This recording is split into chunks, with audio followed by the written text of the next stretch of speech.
Well, the moment's at hand.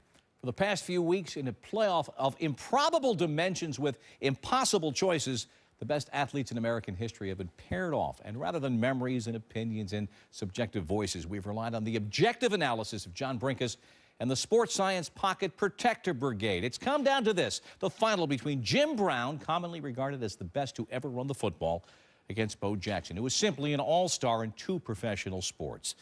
Told you these choices were impossible. Here's John. The ESPN Sports Science Greatest Athlete metric factors in a wide variety of components, comparing each finalist to their contemporaries, as well as athletes in their chosen sport throughout history.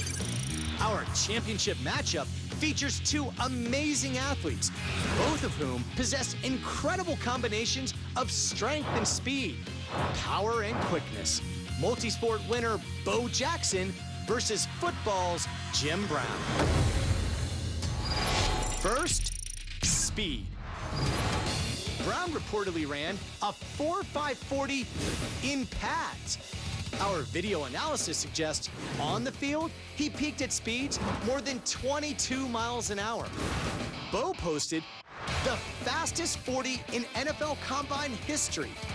His best 100-meter time at Auburn, 10.39 seconds, would have been fast enough to qualify for the final at the 1984 Olympics. And on this run, at top speed, Bo covers 20 yards in 1.87 seconds, about 0.06 of a second faster than we've tracked Brown over that same distance. This speed may be why Bo is one of only 3 players in NFL history to have multiple 90-plus yard touchdown runs. When it comes to speed, Bo beats Brown. Another factor in our analysis is performance in the clutch. During his career, within 2 yards of the goal line, Brown successfully converted 40 rushing attempts into touchdowns, more than any football player in his era, and 8 times more than Bo Jackson. In the category of performance in the clutch, Brown outranks Bo. We also took into account versatility. Both athletes competed in one of the most demanding events in all of sports, the decathlon. At Syracuse, Brown was a star in track and basketball, as well as an All-American in lacrosse and football. But Bo's versatility was shown on the professional level, and he's the only athlete in history to be named an All-Star in both the NFL and MLB. So in versatility, Bo outranks Brown. Speed, clutch, and versatility are just a few of the factors included in our metric. And after a comprehensive analysis of both men, the winner is Bo Jackson.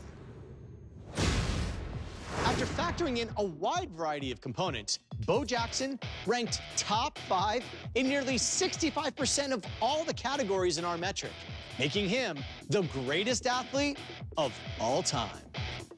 For ESPN Sports Science, I'm John Brenkus. And joining me now is the ESPN Sports Science greatest athlete of all time, Mr. Bo Jackson. Bo, congratulations. Thank you very much. It's a shock. It's a shock. Let's talk about some of your professional highlights.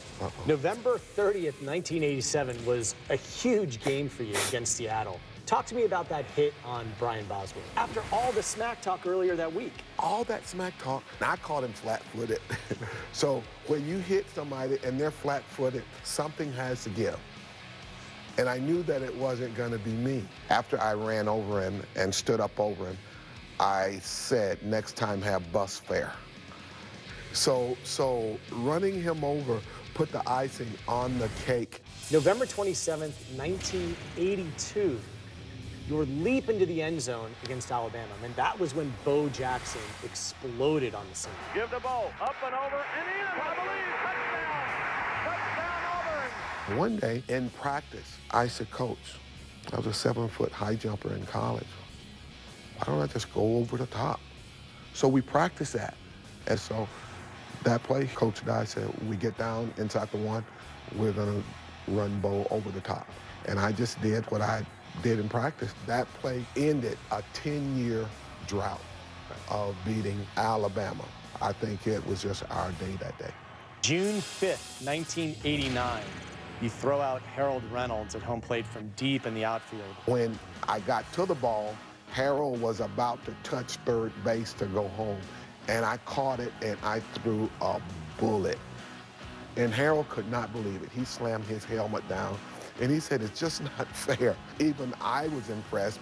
November 30th, 1987, you had a 91-yard touchdown run. Talk to me about that. We had run that same play about 3 or 4 plays prior to that play.